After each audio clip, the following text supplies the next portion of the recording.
this is Cherie at djsundry.blogspot.com, and I have another birthday card for you. I'm slowly getting those chipped away at. So I wanted to show you what I'm going to use, and then this is a pretty simple card, and it went together fairly easily, and I'll finish it up with you. So the ink that I used is this Tim Holtz Distress ink in tie-dye. I had in my stash, I had this piece of paper that was a partial piece of paper. This is the Tim Holtz Distress cardstock from Coordinations, and there was enough of it there for me to use on the card. And then I'm using Life of the Party paper pad in 6x6 by Basic Gray, and also the epoxy stickers. The final part that I'm using are these stamps. Sorry about that. And I used two different stamps from this set. I used this Cupcake and I used the Celebrate. Now I've already done the stamping, and so I will show that to you in just a minute as I did the inside. Now this is the card base, and since it was a 12 by 12 inch sheet of paper, I cut my card at 4 1/4 inches wide by 11 inches long, and then I folded it at 5 1/2 to do a normal A2 size card. Now this card is textured on one side, and this Celebrate here is going to be covered up, but I wanted to see if the ink matched. Now I know that this is really faint, but my stamping is done on the inside of the card, and I wanted it to be faint so that if when I was writing my message with like a black pen or something, I could write over the top of it and you would still see it coming through, or I can write around it either way. So this is where I use that tea dye. And so I stamp my Cupcake down, and then I stamp the word Celebrate over the top. This card would work for probably anybody. I think I'm probably going to give it to a kid, but it would work for just about anybody.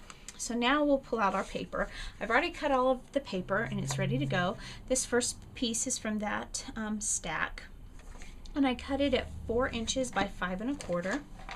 I'm hoping that I'll be able to get away with little enough bulk on this particular card that it shouldn't cost me extra postage, but if not, it's not a big deal. It's still going to be pretty either way. So I'll put that piece down first, and then I'm just going to set that aside. Now I cut two other pieces. This is another piece of that. This is really a busy card. This is another piece, and it's cut at 3 inches by 4 1/4, and then another yellow just to give a break between the two patterns, and I cut that at 3 1/4 by 4 1/2. So I'm going to adhere them together to start with, and then I'll adhere it to the card.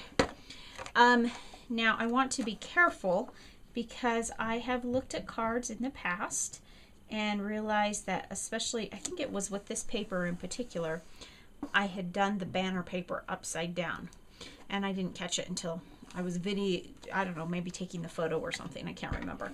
But I don't want to do that this time, so I want to be sure that I get the card right side up. So this opens up this way. Now you'll notice that I have quite a border around the edge because I really wanted that fun paper to show through. Now to finish off, I took the epoxy sticker set, and I took two stickers. I took the cake, and then I put a candle on top of it, and then I adhered them to another piece of the yellow, and then I just fussy cut around it so that I could go ahead and finish it and give it some contrast. So otherwise it would be too busy right up next against the pattern paper. So that just barely fits here. And there we have it. So like I said, this one's really busy, and that's why I think it'll be fun for a kid. And there we have it. And then on the inside, it just says Celebrate. So thanks so much for stopping by today, and remember to take some time to enjoy the little things. Have a great day. Bye.